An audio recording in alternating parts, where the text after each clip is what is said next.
अब वक्त आ गया है कि हम कर्म प्रधान गीता के उपदेशों को अपने व्यवहार में अपना लें।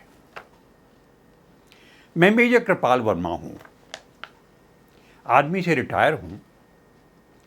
सर्विस के दौरान भी मैंने कहानियाँ लिखी थी जो धार्मिक और कादम्बिनी में प्रकाशित हुई थी।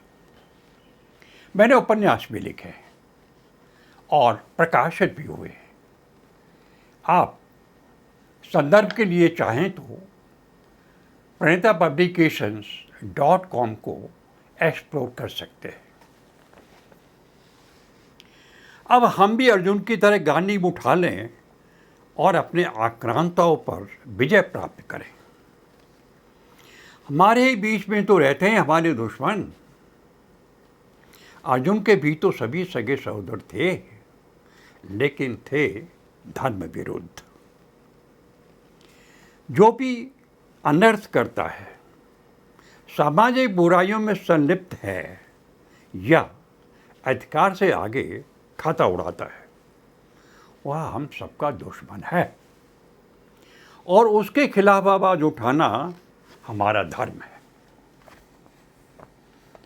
लेकिन हमें तो डर लगता है। हम उसे जानते हैं कि वो जालिम है। हम जानते हैं कि उससे बैर साधा तो हमारा घर जला देगा। वह साधन संपन्न है, उसकी पहुंच है, वह बड़ा आदमी है। उसके सामने हम जैसे अदना आदमी पानी भरते हैं। कैसे उसके चापलूस, चमचे और चढ़ चपरासी रात दिन उसे लूट मारते हैं। उसके पास कारें हैं, कोठियां हैं, हवाई जहाज हैं। हमारा उसका क्या मुकाबला। छोड़ो जी, हम तो अपने रास्ते आते हैं, अपने रास्ते जाते हैं। कोई हो नृपत हमें क्या हानि। एक सहज और सीधा रास्ता लेकर हम चलते रहते हैं। और यही कारण है कि हम सब अब विपत्तियों के चंगुल में आकर फंस गए हैं। अब क्या हो। सरकार हमारी मदद नहीं करती है, हम शिकायत करते हैं। इतना फौज फर्रा है, इतनी पुलिस है, अदालतें बैठी हैं, लेकिन मजाल है कोई कुछ कर दे। लेकिन सरकार भी तो आपकी ही है, मेरी सरकार। हम में से ही, हमारे ही कुछ लोग तो हैं जो कुर्सियों पर जाकर बैठ गए हैं और सरकार चला रहे हैं।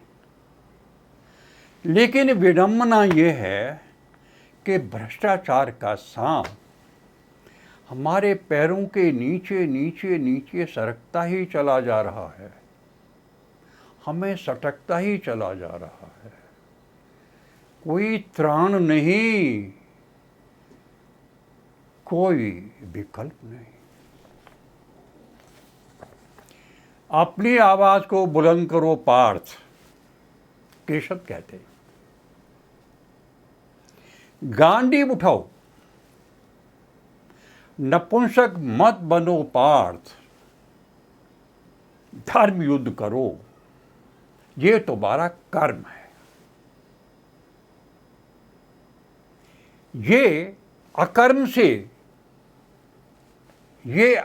से काम हल होने वाला नहीं है। अकर्म लेकर डूब जाएगा तुम्हें। उठो, लड़ो। केशव का ये शंखनाद है महाभारत छेड़ने के लिए।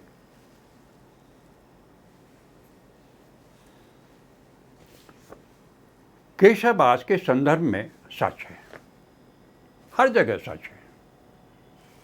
उनका तो जन्म ही जेल के 7 तालों के बीच में हुआ था।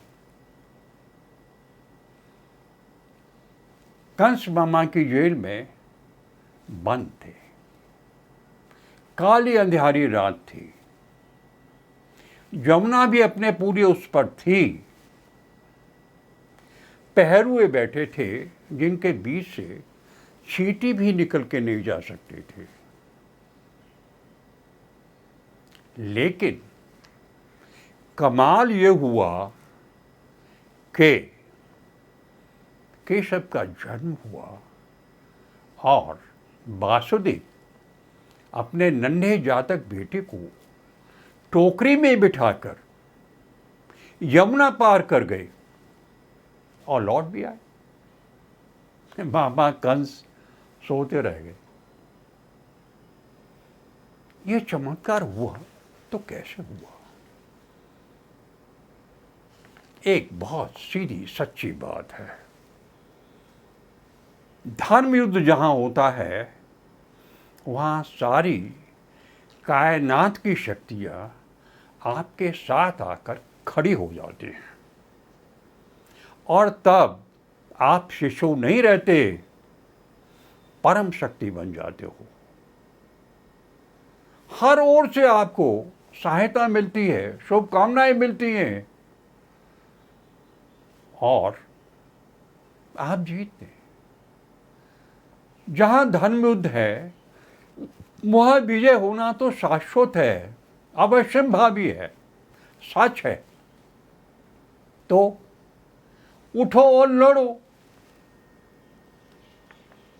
यही केशव का आदेश है, यही केशव हमसे कहते हैं और आज हम उनके पवित्र जन्मदिन पर इससे ज़्यादा उन्हें और कोई अच्छी भेंट नहीं दे सकते।